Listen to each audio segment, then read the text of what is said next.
বেজিংয়ে তারেক রহমানকে লাল গালিচা অভ্যর্থনা আজ চীনের প্রধানমন্ত্রী ও শুক্রবার প্রেসিডেন্টের সঙ্গে বৈঠক, সই হবে বেশ কয়েকটি চুক্তি। প্রধানমন্ত্রী চীন সফরে আসার আলো জাগছে উত্তরে জনপদ তিস্তা পাড়ের মানুষের মনে। দৃশ্যমান অগ্রগতি আসবে বহুল প্রতীক্ষিত প্রকল্পের।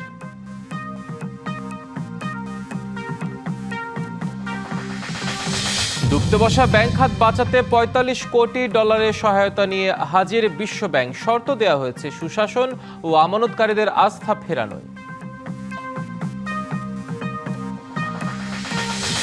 মাতৃসদন ও নগর স্বাস্থ্যকেন্দ্র স্বাস্থ্য মন্ত্রণালয়ে নেওয়ার প্রক্রিয়া শুরু। অনিশ্চয়তায় প্রকল্পটির 4,500 কর্মকর্তা কর্মচারী। দেখছিলেন মার্কেন্টাইল ব্যাংক সংবাদ শিরোনাম। এবার জানাবো খবরের বিস্তারিত। সাথে আছে হিমাদ্রি রাহা। চীন সফরে এখন বেইজিং অবস্থান করছেন প্রধানমন্ত্রী তারেক রহমান। বুধবার স্থানীয় সময় বিকাল 5:30টার দিকে বুলেট ট্রেনে বেইজিংয়ের চাওমিং রেল স্টেশনে পৌঁছান প্রধানমন্ত্রী। বেইজিংয়ের চাওমিং রেল স্টেশনে পৌঁছালে বাংলাদেশ সরকার প্রধানকে অভ্যর্থনা জানান চীনের কাস্টমস মন্ত্রী সান মেজুন। দেয়া হয় লাল গালিচা অভ্যর্থনা ও গার্ড অফ অনার।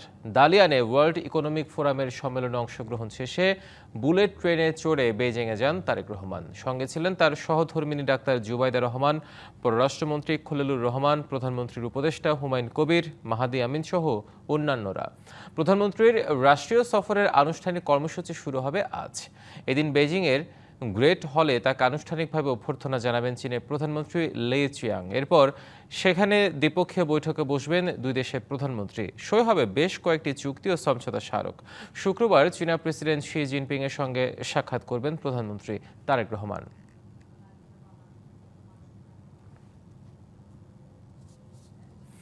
দর্শক, এই মুহূর্তে বেইজিং থেকে যুক্ত হচ্ছেন আমাদের সহকর্মী আনোয়ার হোসেন।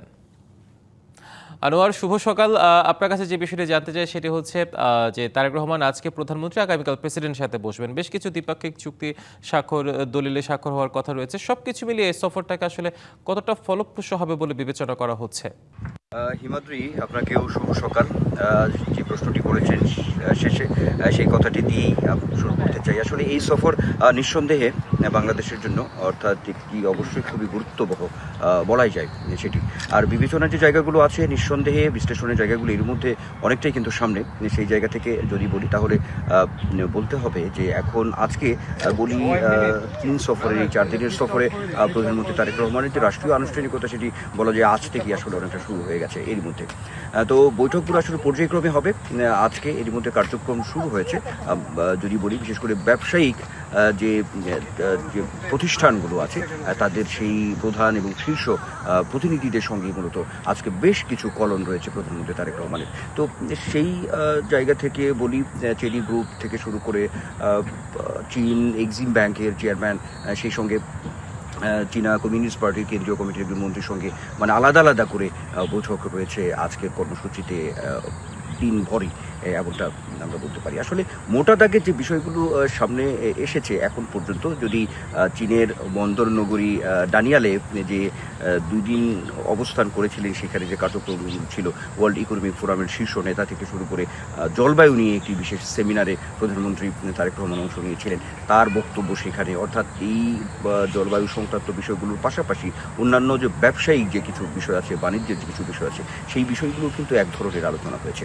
সেই বিষয়গুলো নিশ্চয়ই আরও সামনে আসবে। আর মোটা দাগে যে এই সফরের যদি বলি যে আসলে মূল লক্ষ্য উদ্দেশ্যের জায়গাটা, সেটি আসলে বলাই যায় সেখানে বিনিয়োগকে, আসলে চীনা বিনিয়োগকে নিয়ে আসা, সেই সঙ্গে চীনা বিনিয়োগের পাশাপাশি যে প্রযুক্তিগত যে হস্তান্তর, অর্থাৎ প্রযুক্তিকেও আসলে দেশে নিয়ে আসা, সেই বিষয়গুলো কিন্তু আসলে বড় আকারে এখানে আলোচনার জায়গা পেয়েছে এখন পর্যন্ত।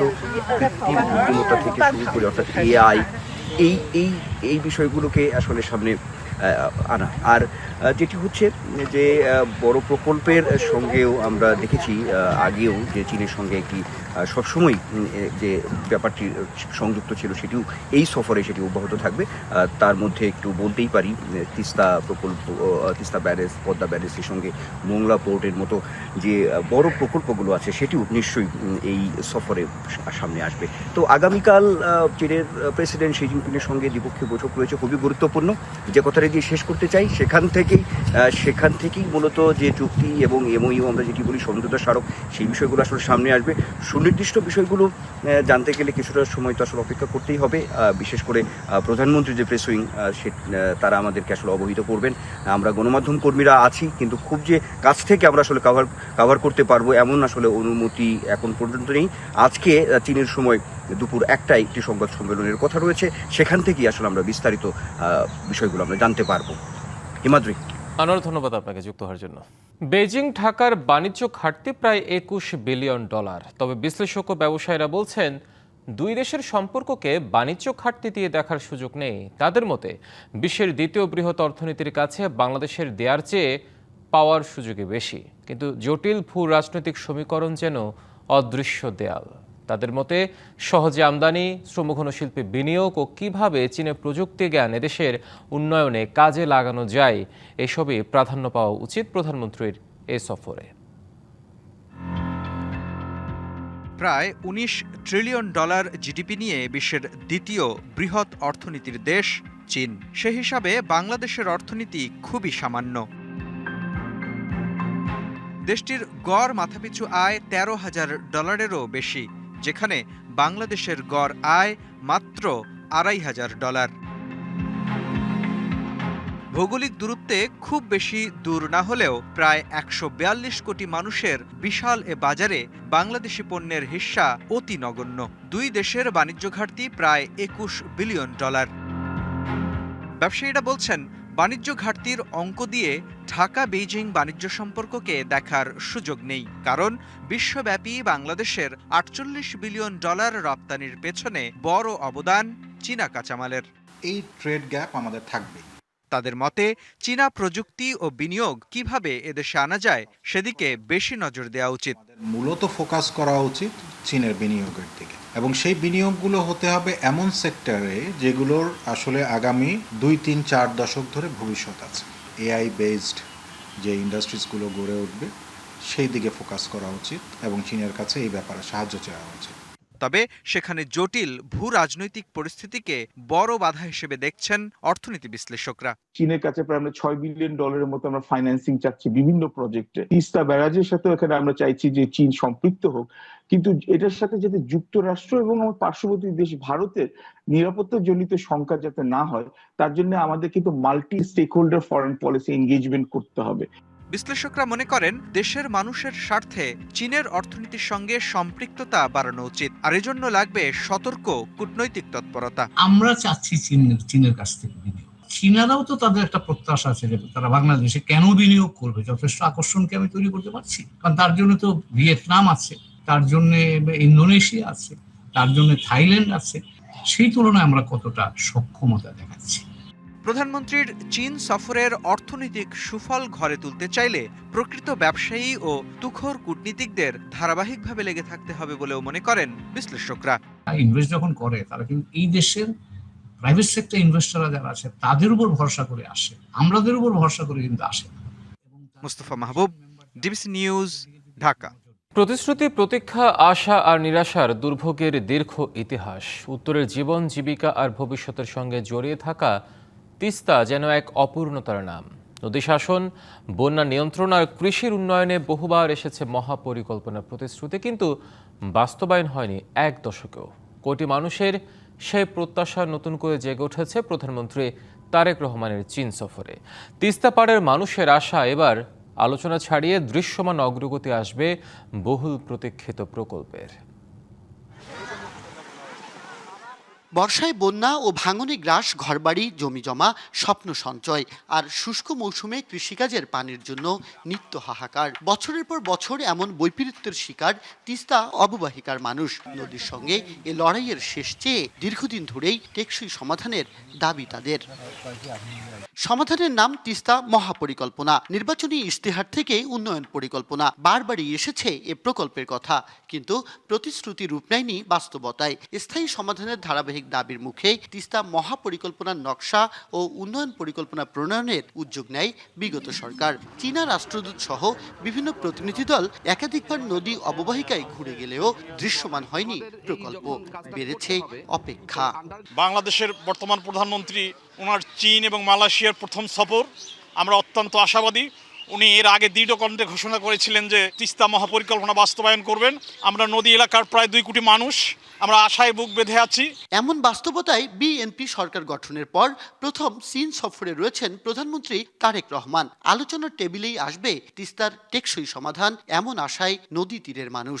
প্রধানমন্ত্রী তারেক রহমান উনি চীন সফরে এখন আছেন। আমাদের তিস্তা মহাপরিকল্পনার ব্যাপারে উনি যেন ওখানে আলোচনা করেন, আমরা এটা দেখার জন্য তিস্তা পাড়ের মানুষ আমরা উদ্গ্রীব হয়ে আছি। তারেক রহমানের একটা রাজনৈতিক পরীক্ষা, রাজনৈতিক এবং কূটনৈতিক পরীক্ষা।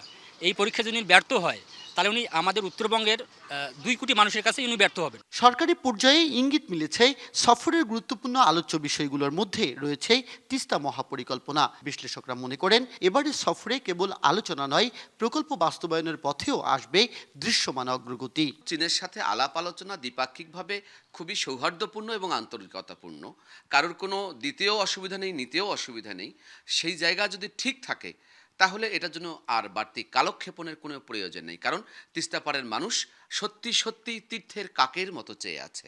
নদী আন্দোলনের নেতাদের দাবি, প্রধানমন্ত্রীর এই সফরে আরও গভীর হবে চীনের সঙ্গে বিদ্যমান কৌশলগত অংশীদারিত্ব। চীনের সঙ্গে তিস্তা মহাপরিকল্পনা বাস্তবের ক্ষেত্রে কারিগরি সহযোগিতা কিভাবে নেবেন এটা সুনির্দিষ্ট করবেন। নিজস্ব অর্থায়নে এটা ধাপে ধাপে বাস্তবায়ন করার যে উদ্যোগ ঘোষণা করেছেন সেটা বাস্তবায়ন করবেন। দীর্ঘদিনের প্রতিশ্রুতি, বহু আলোচনা আর অপূর্ণ প্রত্যাশা পেরিয়ে এবার আসবে বাস্তব অগ্রগতি, এমন প্রত্যাশা তিস্তা পাড়ের বাসিন্দাদের। Majed Masud, DBC news, Rangpur. ডুবতে বসা ব্যাংক খাত উদ্ধারে $45 কোটি সহায়তা নিয়ে হাজির বিশ্বব্যাংক। সংস্থাটির শর্ত হলো সুশাসন ও আমানতকারীদের আস্থা ফেরাতে ব্যয় হবে অর্থ। উন্নয়ন সহযোগীদের এমন উদ্যোগকে স্বাগত জানিয়েছেন ব্যাংকার ও বিশ্লেষকরা। তবে তাদের শঙ্কা, এই অর্থের যদি সঠিক ব্যবহার না হয় তাহলে সহায়তার এই অর্থ কেবল ঋণের বোঝাই বাড়াবে। চলতি বছরের মার্চ পর্যন্ত দেশের ব্যাংক খাতে বিতরণ করা ঋণের পরিমাণ 18,64,668 কোটি টাকা, যার মধ্যে 5,65,000 কোটি টাকাই খেলাপি। এর সঙ্গে অবলোপন আর মামলায় আটকে থাকা টাকার অঙ্ক যোগ হলে অনাদেয়ী পাওনা ছাড়াবে 10 লাখ কোটি টাকা। বিশ্বব্যাংকের তথ্য বলছে, দক্ষিণ এশিয়ার দেশগুলোর গড় খেলাপির হার যেখানে 7.9%, সেখানে বাংলাদেশে এ হার 32.26%। এমন বাস্তবতায় $45 কোটি আর্থিক সহায়তা নিয়ে হাজির বিশ্বব্যাংক। সংস্থাটির প্রত্যাশা, এ সহায়তায় সুদিন ফিরবে ব্যাংক খাতে, ক্ষুদ্র আমানতকারীদের মধ্যে ফিরবে আস্থা। বিশ্লেষকরাও এমনটাই বিশ্বাস করতে চান, কিন্তু তাদের মাঝেও কিন্তু আছে। ওয়ার্ল্ড ব্যাংক যে টাকাটা দিবে, টাকা তো ডেফিনেটলি দরকার, কিন্তু সংস্কার তো করার জন্যই তাই টাকাটা দেওয়া হচ্ছে। এই সংস্কারটাই যদি না করা হয় তাহলে কিন্তু আবার সেই জায়গাতেই ফিরে যাবো। সেন্ট্রাল ব্যাংকের কিন্তু বহু রেগুলেশন আছে যেটা কিন্তু অনেকেই মানেনি বা মানছে না, এইটা কিন্তু এনশিওর করতেই হবে। বিশ্লেষকরা বলছেন, ব্যাংক খাত পুনরুদ্ধারে সুশাসন নিশ্চিতের কোনো বিকল্প নেই, আর সেজন্য এ খাতের আইন সংস্কারে সরকারকে নির্মোহ হতে হবে। এরকম টাকা কিন্তু আমরা বিভিন্ন সময় বিভিন্ন সেক্টরে, ক্যাপিটাল মার্কেটেও দেখেছি, ইন্স্যুরেন্স সেক্টরেও দেখেছি। কিন্তু ট্রাস্ট যদি আপনি রিটার্ন আনতে চান তাহলে আপনাকে অ্যাকাউন্টেবিলিটির কালচারটা রিটার্ন আনতে হবে। লিগ্যাল ফ্রেমওয়ার্ক যেটা দিয়ে আপনার অ্যাকাউন্টেবিলিটি ইনশিওর করবে, সেই অ্যাকাউন্টেবিলিটি আইনগুলি এখন পর্যন্ত আমরা কমপ্লিট হতে দেখিনি। বিশ্বব্যাংকের তাগিদে এবার ব্যাংক খাতের সুদিন ফিরতে শুরু করবে এমন বিশ্বাস থাকলেও বিশ্লেষকরা মনে করেন, পরিবর্তনের নেতৃত্ব দিতে হবে কেন্দ্রীয় ব্যাংক ও সরকারকেই। এখানে রেগুলেটরি অথরিটি এবং বাংলাদেশ ব্যাংক বা অপরাপর যে স্টেক হোল্ডার আছে, তাদের একটা সামষ্টিক ব্যর্থতার দায়ভার হচ্ছে বাংলাদেশের এই মুহূর্তে ব্যাংকিং খাতে এই সুশাসনের ঘাটতির এই অবস্থানটা। এখানে সরকারকে মুখ্য ভূমিকা আসলে গ্রহণ করতে হবে। বিশ্লেষকদের শঙ্কা, উন্নয়ন সহযোগীদের অর্থে ব্যাংক খাতের সংস্কারে এবার ব্যর্থ হলে তা কেবল দেশের ঋণের বোঝাই আরও বাড়াবে। মোস্তফা মাহবুব, ডিবিসি নিউজ, ঢাকা। সারা দেশে নগর মাতৃসদন ও নগর স্বাস্থ্য কেন্দ্রগুলো আর সিটি কর্পোরেশনের পরিচালনায় থাকছে না। এগুলোকে পর্যায়ক্রমে স্বাস্থ্য ও পরিবার কল্যাণ মন্ত্রণালয়ে নেওয়ার প্রক্রিয়া শুরু হয়েছে। এমন উদ্যোগে অনিশ্চয়তায় পড়েছেন প্রকল্পটির 4,500 কর্মকর্তা কর্মচারী। বিশেষজ্ঞরা বলছেন, স্বাস্থ্য মন্ত্রণালয় দায়িত্ব নিলেই হবে না, শহরের স্বাস্থ্যসেবাকে শক্তিশালী করতে ভালোভাবে কাজ করতে হবে। উন্নয়ন সহযোগীদের অর্থায়নে স্থানীয় সরকার বিভাগের অধীনে urban primary health care services delivery প্রকল্পের মাধ্যমে নির্বাচিত এলাকাগুলোতে স্বাস্থ্যসেবা কার্যক্রম শুরু হয় 1998 সাল থেকে। এই কেন্দ্রগুলোতে দরিদ্রদের জন্য অন্তত 30% সেবা সম্পূর্ণ বিনামূল্যে বা সুলভ মূল্যে দেওয়া হয়।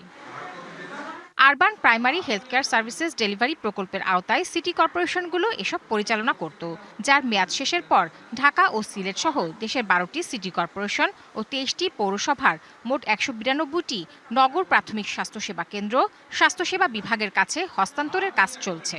তবে চাকরি বহাল না রেখে শুধু অবকাঠামো ও যন্ত্রপাতি হস্তান্তরের অভিযোগ তুলেছেন প্রকল্পের কর্মীরা। আমরা স্থানীয় সরকার মন্ত্রণালয়ে একটা প্যাটার্নে ছিলাম, তাতে আমাদের চাকরিটা মোটামুটি, যদিও মেয়াদি 5 বছর যে প্রকল্পের মেয়াদ থাকে, 5 বছর মেয়াদি একটা নিশ্চয়তা আমাদের ছিল।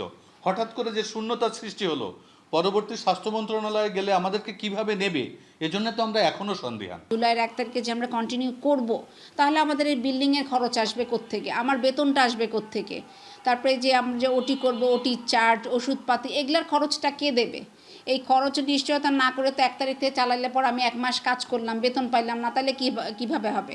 স্বাস্থ্য মন্ত্রণালয়ে থাকলেও যাতে আমাদের বেতন যেটা আমাদের ইরেগুলার ছিল, মানে একটু গ্যাপে ছিল, আমরা 3 মাস 4 মাস পর পেতাম, সেটা যেন রেগুলাইজ হয়, আমরা যেন সুন্দরভাবে কমিউনিটির সার্ভিসটা দিতে পারি।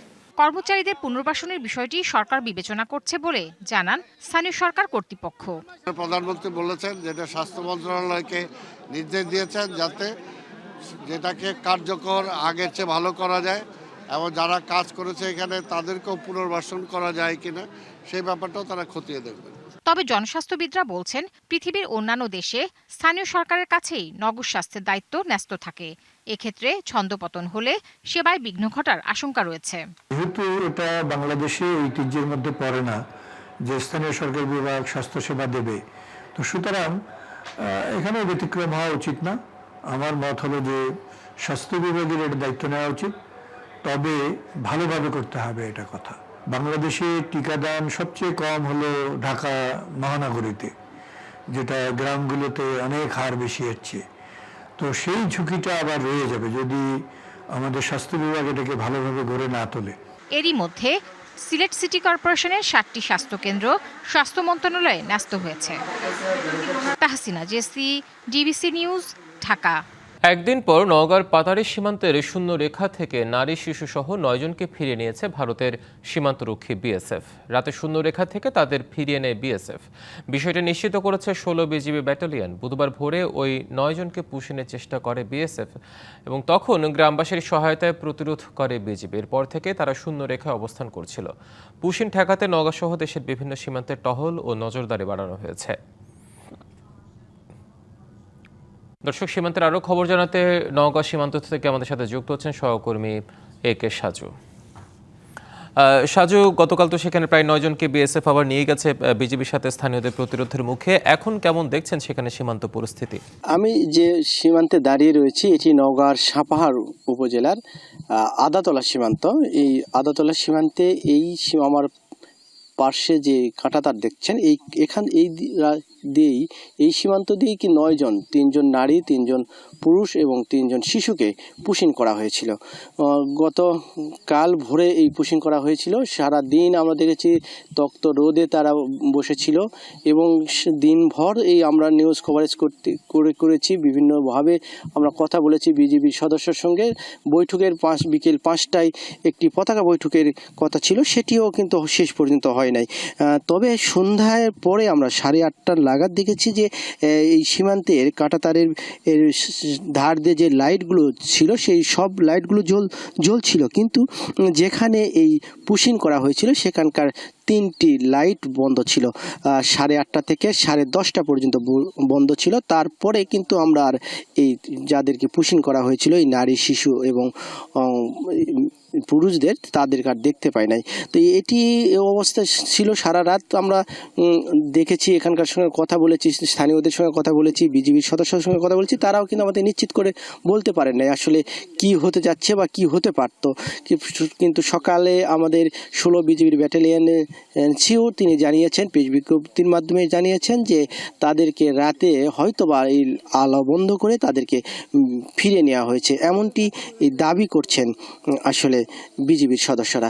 কিন্তু আমরা স্পষ্টভাবে বলতে পারছি না যে পুশ ব্যাক করে, যে আলোচনার মাধ্যমে যে পুশ ব্যাক এইরকম কোনো কিছু হয় নাই। তবে ধারণা করা হচ্ছে যেহেতু বাংলাদেশে কঠোর নিরাপত্তা ছিল এবং বিজিবির সদস্যরা যেমন সোচ্চার ছিল, তেমনই সাধারণ মানুষেরাও কিন্তু সোচ্চার ছিল। সাধারণ মানুষেরা যে কোনোভাবেই অবৈধ অনুপ্রবেশ বাংলাদেশে করতে দেওয়া হবে না, এমনটি সোচ্চার ছিল। মানুষ কিন্তু সকাল থেকে সারা দিন এখানে বিজিবিদের সঙ্গে অবস্থান করছে, এমনটি আমরা দেখেছি।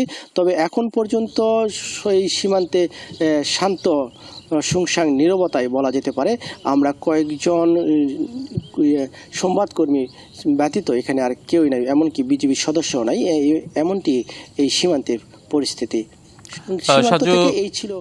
ধন্যবাদ আপনাকে যুক্ত হওয়ার জন্য আমাদের সাথে।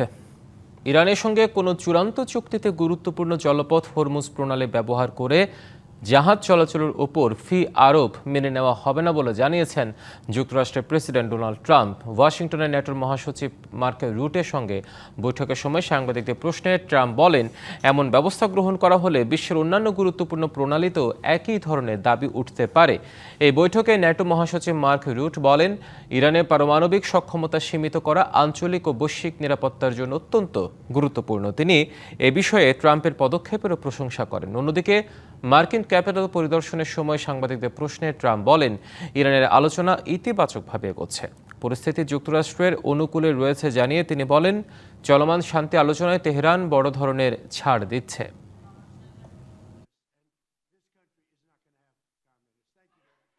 সংবাদ এই ছিল এখনকার মতো। ডিবিসি নিউজের সংবাদগুলো পড়তে ভিজিট করুন dbcnews.tv আর ভিজিট করুন ডিবিসি নিউজের ফেসবুক পেজ এবং ইউটিউব চ্যানেল। ডিবিসির সঙ্গে থাকুন।